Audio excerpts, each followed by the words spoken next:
This is how you make the crispiest sweet and sour fish. And I test the recipes of the internet so you don't have to. Salt, white pepper, cover the basil with cornstarch. Salt, white pepper, and cover the basil in cornstarch. We give it a mix. Give it a mix. Make sure every piece of fish is coated. We want to make sure every piece of fish is coated. I need more cornstarch. So then it's nice and crunchy. I'm worried now that it's not going to be crunchy, so more cornstarch. If you cover your fingertips with cornstarch, you're not going to get burnt by oil. And if you cover your fingers in poo, no one's going to want to shake your hand. I drop the fish in one at a time. Drop the kids off at the pools, one at a time. Twirl it around so it doesn't stick. Twirl it around so it doesn't... It's stuck. Once you have your desired crispiness, add the vegetables. Once you're at your desired crispiness, add the vegetables.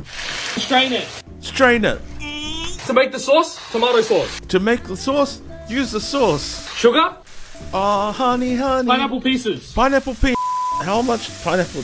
That much. A little bit more. A little bit more. That'll do.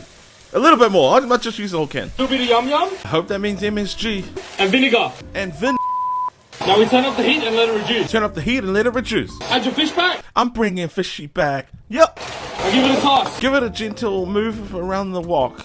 Guys, I'm new to using a wok. I'm on my wok piece, okay? Anyway, the final product was absolutely delicious. It wasn't as crispy as I would have hoped for, but still amazing. Follow me if you want to see me testing more internet recipes.